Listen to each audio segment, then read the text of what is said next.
अक्सर लोग परेशानियों में भगवान को कोसते रहते हैं कि भगवान तूने मेरे साथ ही ऐसा क्यों किया, मैं ही मिला क्या तुझे तकलीफ़ देने को, मैं ही क्यों।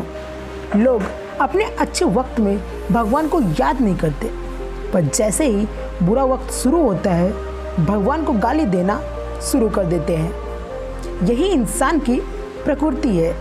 पर मैं एक बात आपको बताना चाहता हूँ, ये जो सुख और दुख है ना, वो हर इंसान के हिस्से में आते हैं। कोई भी इंसान इनसे वंचित नहीं रह सकता, चाहे अमीर हो या गरीब, राजा हो या रंग।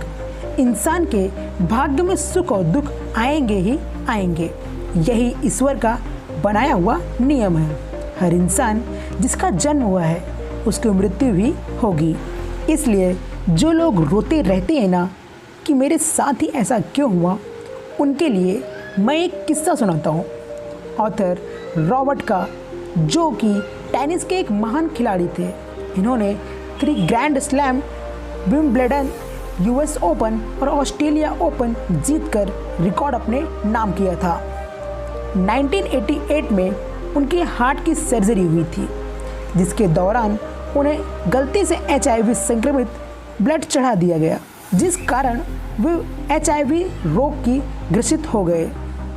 जब ये बात रॉबर्ट ऑथर के फैंस को पता चली तो दुनिया भर से उनके फैंस और शुभचिंतकों के पत्र आने लगे। सभी लोगों ने पत्र के जरिए संवेदना प्रकट की। ऐसे ही एक अनोखा फैन था जिसने पत्र में लिखा कि भगवान ने आपको ही इतनी बुरी बीमारी देने के लिए क्यों चुना।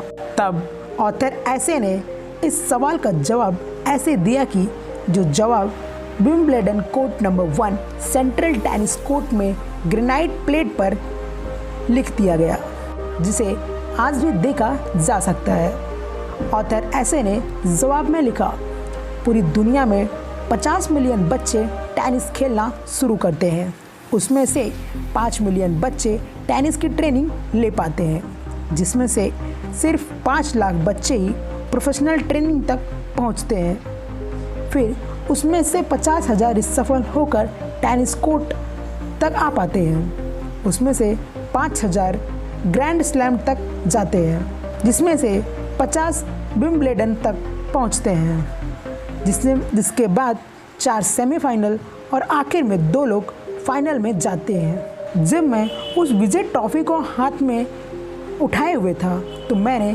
भगवान से यह कभी नहीं पूछा कि मैं ही क्यों, और आज जब मैं तकलीफ़ में हूँ तो कैसे मैं भगवान से पूछ लूँ कि मैं ही क्यों।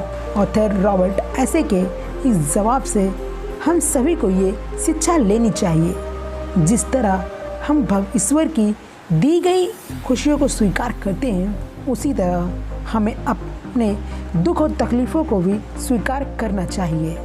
दोस्तों, ये कहानी सुनने के आपको क्या लगता है, कमेंट में ज़रूर बताएं, और ऐसे वीडियो देखने के लिए चैनल को सब्सक्राइब कर लें।